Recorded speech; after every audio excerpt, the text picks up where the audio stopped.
Hey guys, it's Chelsea from The Financial Diet, and this video is brought to you by Rakuten, the largest cashback service online, partnering with 3,000 of your favorite retailers. Stay tuned through the end of the video to find out how to win $100. And this week, I wanted to talk to you about your brain, because he or she is a huge jerk. Basically, one of the biggest things at TFD that we like to talk about is how so much of our money lives are not really just a numbers game. And we often hear about getting better with money in terms of just do a budget and make the numbers make sense, spend less than you earn and it will work out.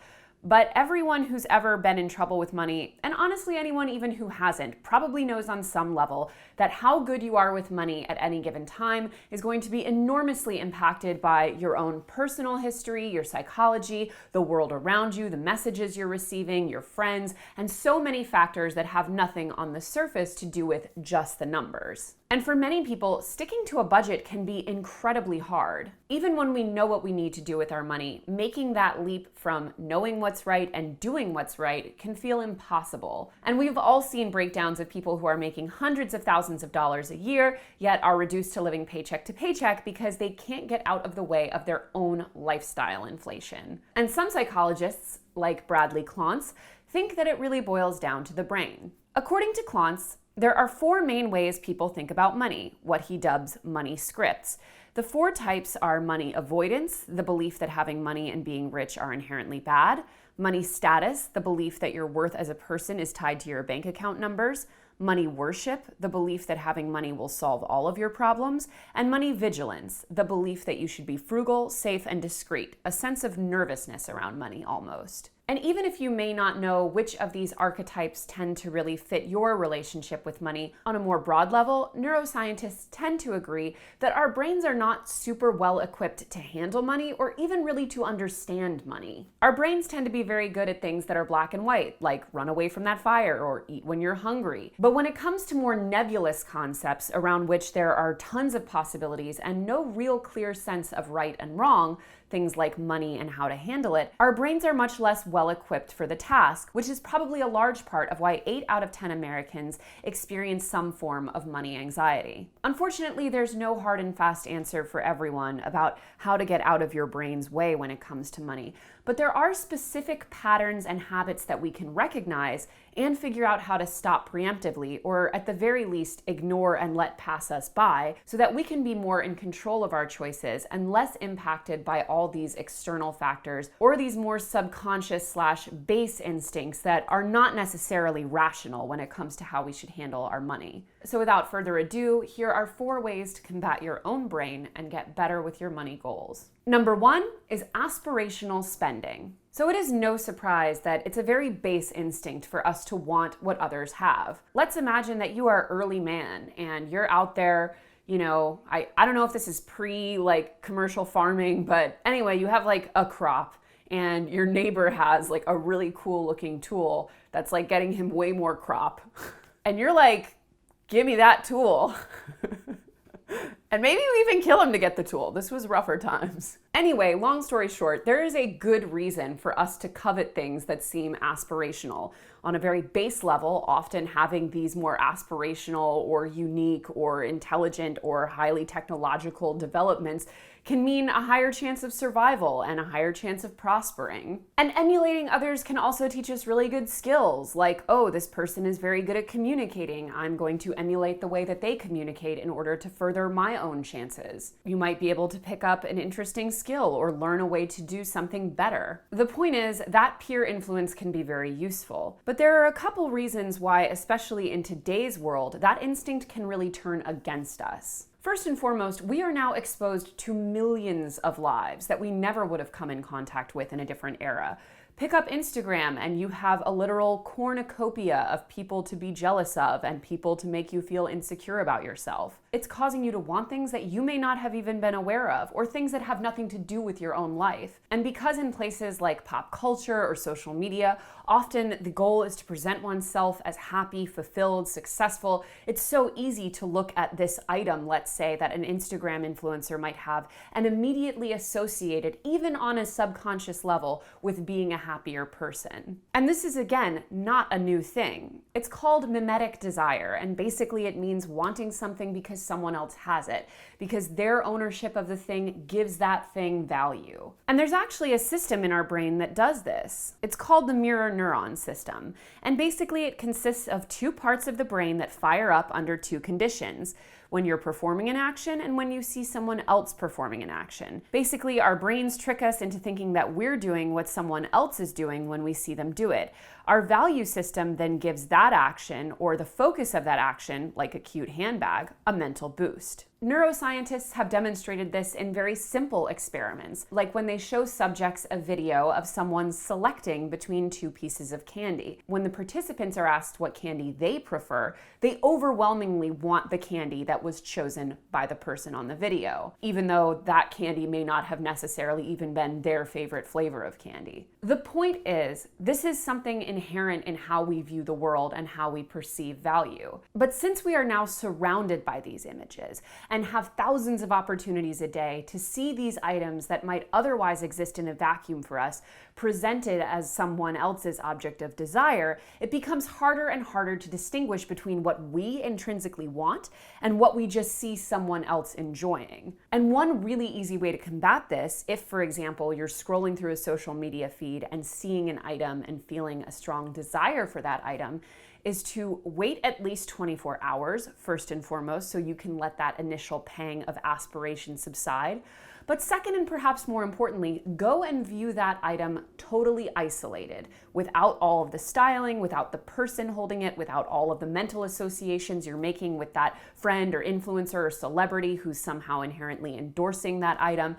Try to see it on its own in a vacuum and decide based on that if it's something you really want. The more we can try and remove that feeling of, I want this because they want this, the more we can start to see what is actually worth us spending on. Number 2 is marketing warfare. One thing that we all have to get better about being honest with ourselves about is how much what we want to buy or when we feel compelled to buy is driven by very, very clear psychological tricks to make us feel that compulsion. For example, have you ever felt compelled to buy something because you got a free sample, or you were offered a special deal, or because you were maybe interacting with a salesperson who's taken time to help you? These are all very distinct strategies that companies will use to make sure that people feel as compelled as possible to buy something. Beyond just all of the advertisements that we're bombarded with on a daily basis, the path to getting someone actually into a store or onto a site and then buying that item is even more loaded with all of these various obstacles for our brain to get over. For example, with that salesperson, they were so nice. You don't want to be rude and hurt their feelings and not buy something. Or what about if they gave you a free gift? Well, now you owe them something. Or what about the person that's giving you that really good advice or a good deal?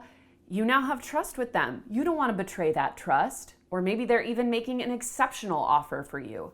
Probably not. We are social creatures by nature who function on these implicit social contracts, so we don't want to feel that we have somehow disrupted that by not making a purchase. So all of these little pathways are set up to make sure that we feel as compelled to complete the sale as possible, even if we don't really want the product. FOMO is another marketing trick that is used heavily to make sure that we feel a sense of urgency when it comes to buying. I don't know about you, but several years ago, I started to feel like every single time I went into a store that used to basically have 2 sales a year, everything was on sale for some reason. And even if it wasn't on sale actively, like on the display, you could probably use some kind of a coupon code in order to finish the purchase and get a discount. It used to have to be that I would have to wait and plan for the big sales at stores like J. Crew or Banana Republic or Loft, aka the 3 stores I shop at, in order to make all of my yearly purchases. And now there's basically always a big sale going on at one or all of those stores. And that perception that things are on sale way more now is not in your mind. Retailers are increasingly baking in sales, discounts, and deals into their pricing so that you always feel as if you are both getting a good deal and have to hit that sale while it's happening. It creates that sense of urgency, that FOMO about potentially missing the sale, and lowers your mental barrier to making the purchase. Now, this doesn't mean that you should never take advantage of a sale, but it also means that you should be much more wary about what that sale actually means and how time sensitive it really is. Number 3 is retail therapy. Now let's be clear, you are not imagining it. There is a real therapeutic effect when it comes to shopping, but it's something that can easily get out of hand. Now, obviously, if you are one of those people who tends to be more vigilant when it comes to money, you're not necessarily going to be so susceptible to spending as an automatic therapeutic option. But for many of us, especially those of us who tend to have that money worship or fall prey to that sense of aspiration, it can be a very easy place to turn when you're looking for that quick boost of serotonin. But it's important to understand what your brain is actually going through when you're self-soothing by shopping. First, it's important to remember that from the moment you start thinking about that purchase, your brain is already starting to think of you that way. You're visualizing yourself in that new outfit or with that beautiful new redone living room, or even with that book you've been dying to read. This can stave off anxiety and make you feel automatically a bit more competent or put together because you're starting to add it to your mental picture of yourself. And so that visualization alone can be an easy antidote to stress. And shopping can also provide a hit of creativity because it uses your imagination. Even something as simple as a new trash can allow you to imagine how much better you're going to be about sorting out your recyclables and taking out the trash. But for someone whose brain tends toward the artistic, for example, planning a whole new outfit or a gallery wall can give you that same rush of creativity and imagination that a day at a museum or a very fascinating film might. So by understanding that it's more than just the actual purchase itself that's giving our brain that soothing rush, you can start to find solutions to these various itches that don't require scratching via swiping your card. Yes, occasionally making a purchase not in a great frame of mind is okay and will happen, but there must be some outlets that meet those same needs without requiring spending. So it's important to interrogate why you're stressed and break down from there what else you can do to meet those needs. For example, you've had an extremely stressful day at the office where you feel like you're not being listened to or your work isn't valuable or it's super mundane.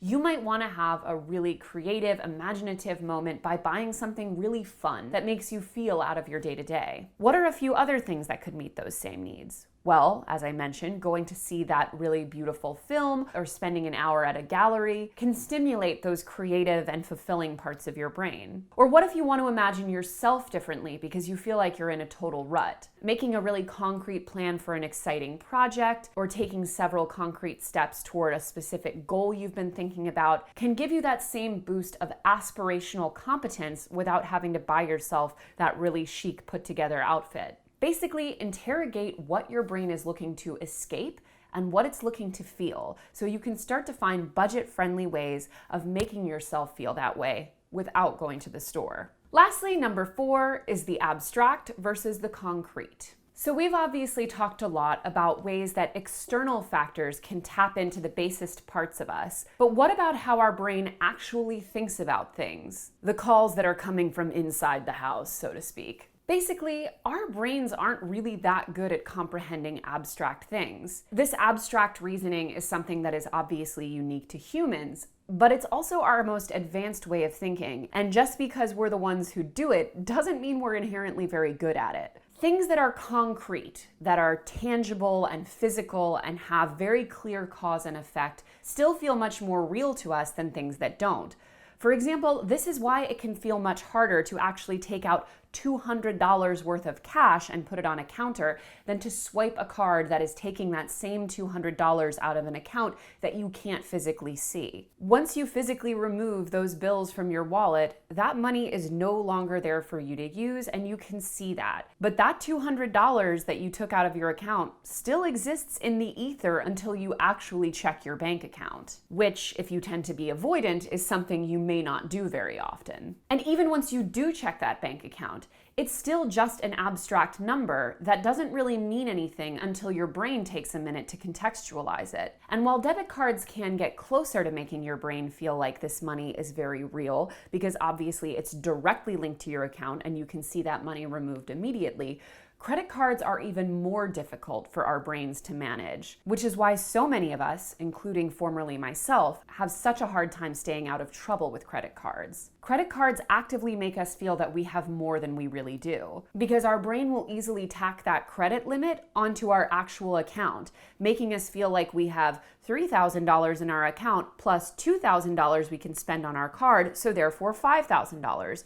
when really, if you're using your credit card properly and paying the full balance down at the end of the month, you still just have that $3,000 because you have to be able to fully pay for it. But because that bill often won't come until a date in the future, which again, our brains have a much harder time picturing and making real than we do the moment we're living in, it further increases the degree to which that money doesn't quite feel like a real obligation. So there's very little pain in swiping that card, just the pleasure of making that great purchase that trustworthy salesperson convinced you was a good idea. Even when it comes to things like future savings goals, it's no surprise to most of us that our brain has a much harder time delaying gratification toward a goal that's abstract to us than it does making those immediate joy-giving purchases. On a very base level, we could die at any time. So that future self is a lot harder to invest in than the current self, which has feelings and beautiful things surrounding it and is hungry or stressed or has all of these various things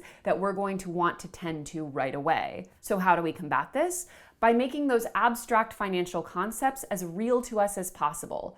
For example, never have a savings account just labeled by some random account number. Always make it real words that are about the specific savings goal that those accounts are working toward. Start tracking your goals with other means, like using sheets or graphs or pieces of paper, things that make your brain feel like they're real and satisfying more than just an abstract number. Keep pictures and visual cues of the goal you're working toward.